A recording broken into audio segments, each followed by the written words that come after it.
Halo, selamat jumpa kembali dengan kami di channel pembelajaran IPA. Kalau kemarin kita sudah membahas tentang getaran dan gelombang. Dalam pertemuan kali ini kita akan membahas tentang bunyi. Setelah membahas bunyi, nanti kita diharapkan dapat nomor 1, mengetahui sifat-sifat bunyi. Nomor 2, bunyi yang dihasilkan oleh sumber bunyi. Yang ketiga, resonansi. Yang keempat, kalian dapat mengukur laju bunyi. Yang kelima, pemantulan bunyi dan pemanfaatannya. Oke, sekarang kita akan masuk ke bab pertama, yaitu sifat-sifat bunyi.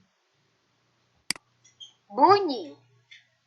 Sifat-sifat bunyi. Apa yang menyebabkan timbulnya bunyi? Bunyi ditimbulkan oleh benda yang bergetar. Termasuk jenis gelombang apakah bunyi itu? Bunyi termasuk gelombang longitudinal, karena bunyi merambat melalui rapatan dan renggangan. Apakah bunyi merambat melalui medium? Bunyi memerlukan zat antara atau medium. Dengan kata lain, bunyi tidak dapat merambat melalui hampa udara.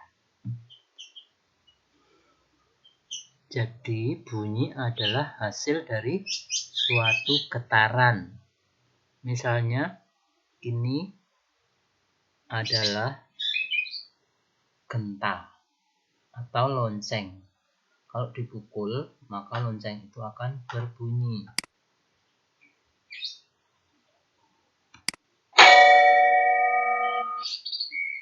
Lonceng dipukul akan bergetar dan menghasilkan bunyi.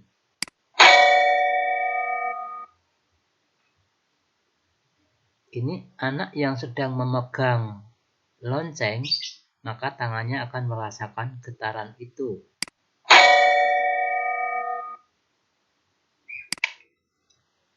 Ini garpu tala. Garpu tala kalau dipukul akan mengeluarkan bunyi karena garpu talanya bergetar.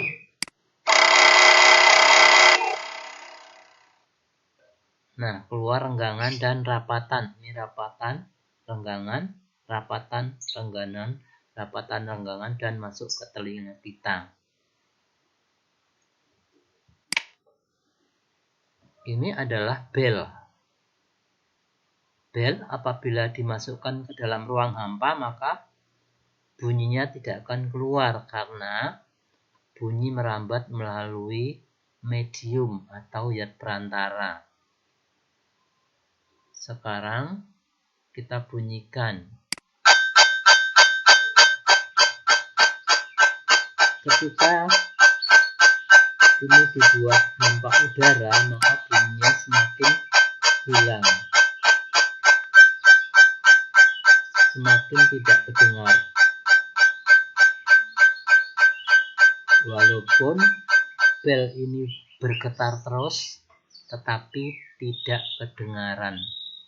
Seperti orang yang di bulan, karena di bulan tidak ada zat perantara, maka tidak bisa mendengarkan orang lain yang berbicara. Perlu menggunakan alat supaya bisa mendengarkan. Jika udara masih ada dalam ruang silinder kaca, bunyi bel dapat didengar dengan jelas, dan ketika seluruh udara dipompa keluar dari seluntuk kaca, maka bunyi bel itu tidak terdengar walaupun pemukul masih terlihat bergetar. Ini kita lihat ya. Saya ulangi prakteknya ini. Walaupun bergetar tidak kedengaran karena udaranya dibuang. Walaupun bergetar tapi tidak berbunyi. Apakah syarat terjadinya dan terdengarnya bunyi? Bunyi hanya dapat didengar jika ada penerima yang berada dekat atau dalam jangkauan sumber bunyi. 3 syarat terjadi terdengarnya bunyi. 1. Ada benda yang bergetar. 2. Adanya zat antara tempat merambatnya bunyi. Dan yang ketiga, adanya penerima yang berada di dekat atau dalam jangkauan sumber bunyi. Bentuk gelombang bunyi. Untuk melihat bentuk gelombang bunyi, diperlukan 2 alat, yaitu mikrofon dan osiloskop.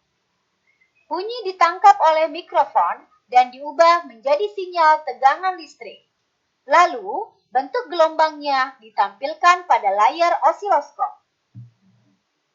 Kalian sudah pernah melihat osiloskop? Nanti kalau kalian sudah kuliah atau mungkin di SMA, ada alat namanya osiloskop. Itu alat untuk menangkap dan menampilkan di layar. Ini garpu tala mengeluarkan bunyi. Nanti bunyi itu akan diubah menjadi tegangan listrik oleh mikroskop. Kemudian bentuknya gelombang akan ditampilkan di layar osiloskop. Ini gambarnya. Ini osiloskopnya ya. Ini di sini. Ini nanti kalau praktek di kuliah atau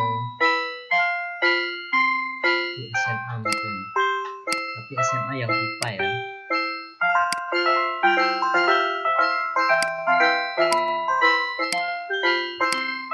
Ini gelombangnya berjalan. Oke. Kita lanjutkan. Sifat bunyi sudah ya. Kita lanjutkan yang B. Bunyi yang dihasilkan oleh sumber bunyi. Bunyi yang dihasilkan sumber bunyi. Apa hubungan nada dengan frekuensi bunyi? Nada bunyi bergantung pada frekuensi sumber bunyi. Makin tinggi frekuensi sumber bunyi, makin tinggi pula nada bunyi yang dihasilkannya. Secara eksperimen, hubungan antara frekuensi dan nada dapat dilihat pada layar osiloskop. Jadi, nada yang tinggi dihasilkan oleh frekuensi tinggi. Sama artinya dengan nada tinggi dihasilkan oleh panjang gelombang yang pendek. Dan begitu pula sebaliknya. Ini ada 2 garpu tala. Yang satunya pendek, yang satunya panjang. Ini garpu tala pendek, ini garpu tala panjang. Coba kita dengarkan.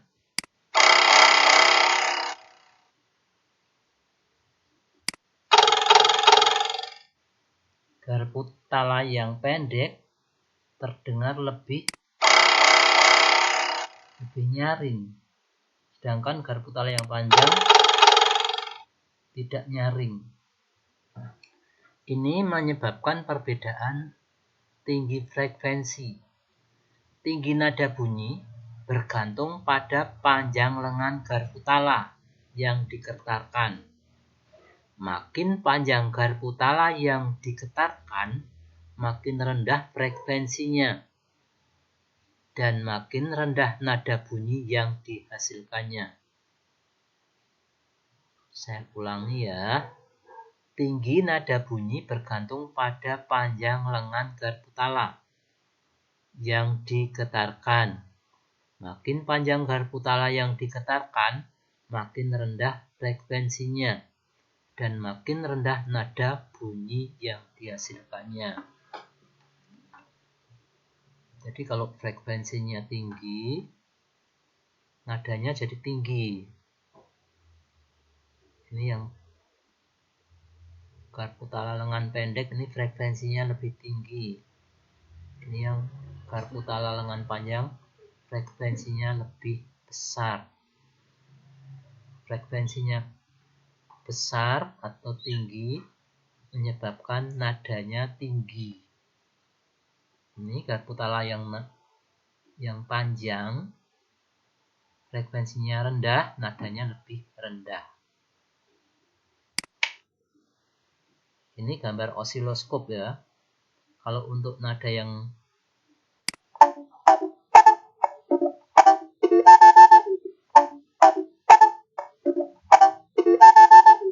ini membentuk gelombang yang lambat. Kalau yang nada yang cepat, gelombangnya semakin cepat. Baik, kita lanjutkan ya.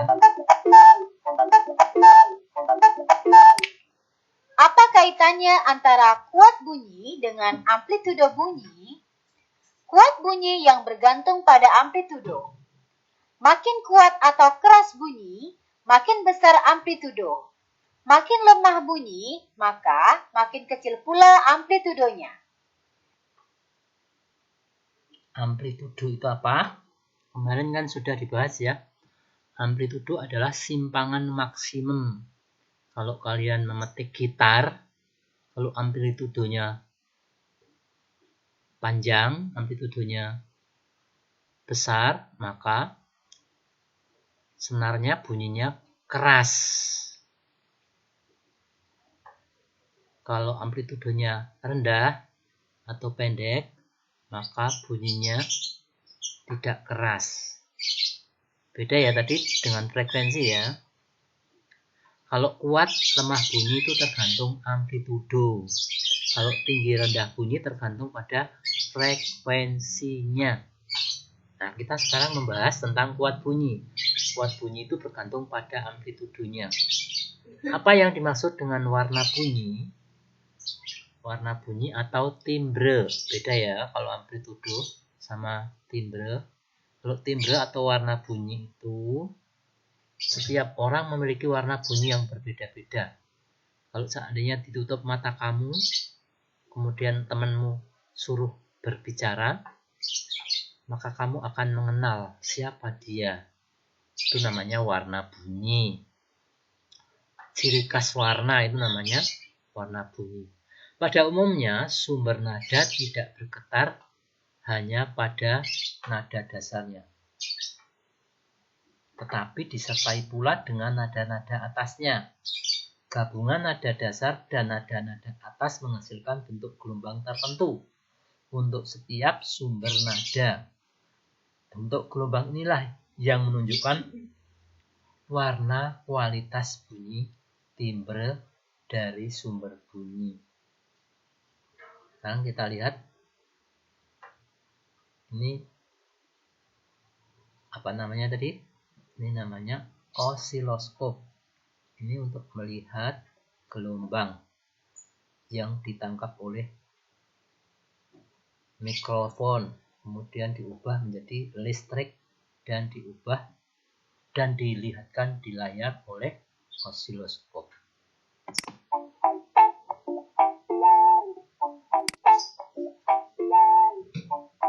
Kalau nada rendah itu panjang gelombangnya lebih besar daripada nada yang tinggi.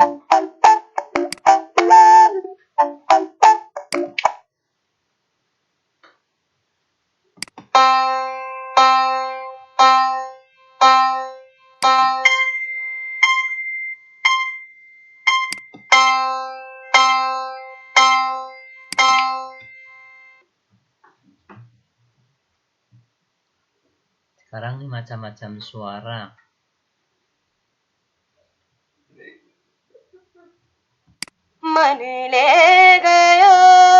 Suara manusia.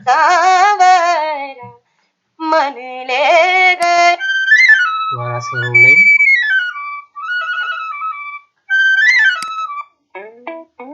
Suara gitar. Ini bentuk gelombangnya ya.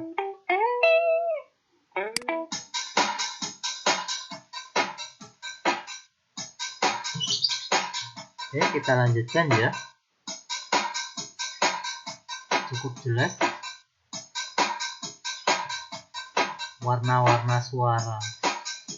Sekarang masuk ke kita.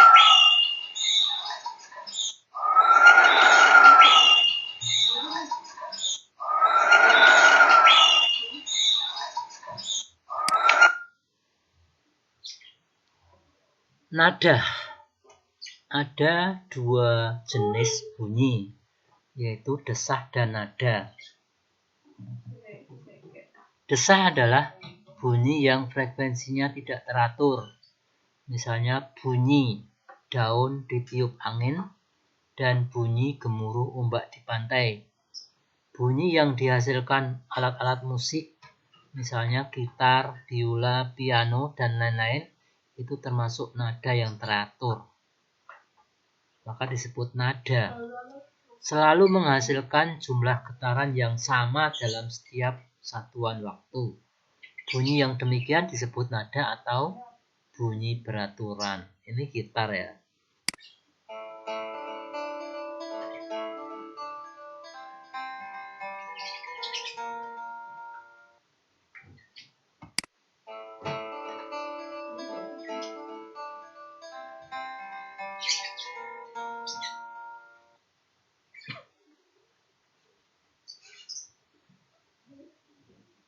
Oke, cukup sekian dulu materi kita.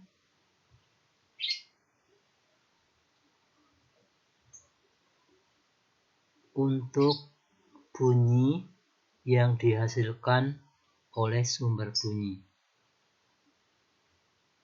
Kita masuk ke resonansi.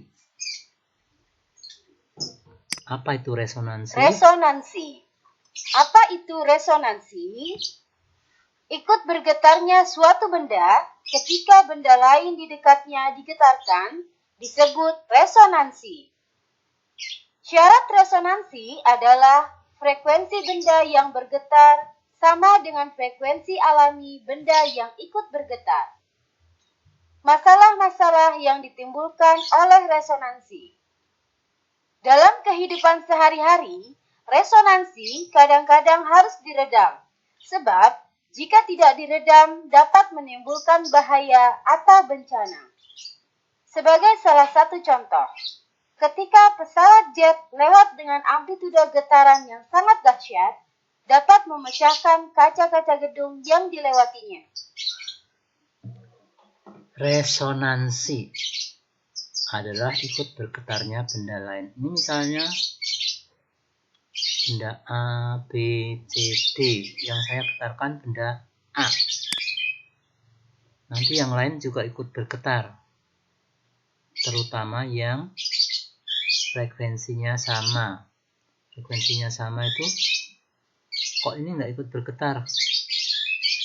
Karena panjang lengan, panjang talinya tidak sama.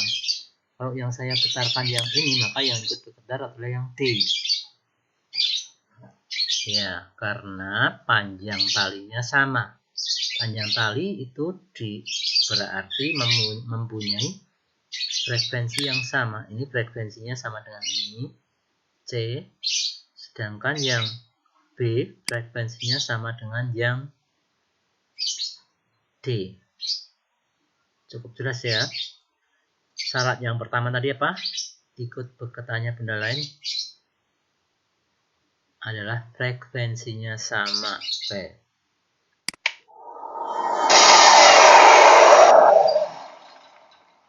Akibat resonansi.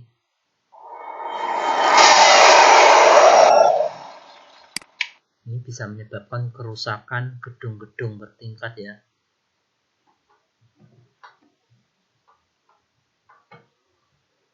Ada syarat resonansi. Ada 3 ya. Nomor 1, frekuensi benda sama dengan frekuensi sumber bunyi. Frekuensi benda sama dengan frekuensi sumber bunyi. Itu yang pertama. Yang kedua adalah kolom udara yang panjangnya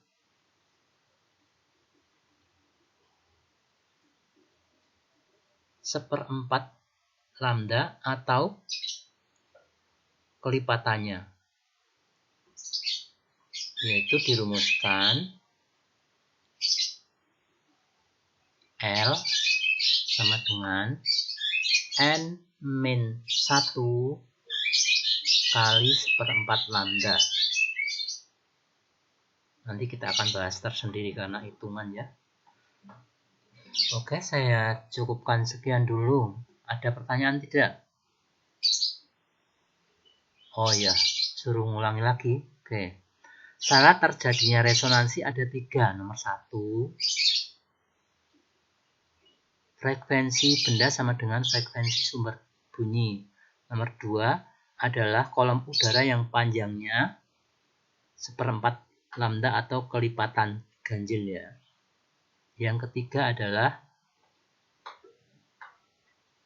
selaput tipis. Oke, saya ulang lagi.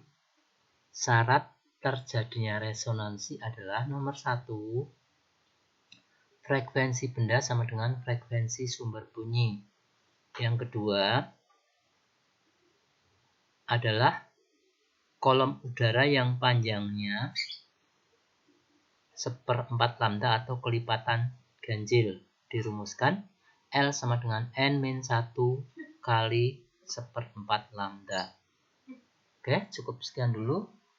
Semoga kalian cukup jelas, dan untuk berikutnya kalian diberi soal latihan, kerjakan dengan sungguh-sungguh dan perhatikan video yang saya sampaikan. Demikian dari saya. Terima kasih. Semoga kalian sukses selalu. Bye-bye.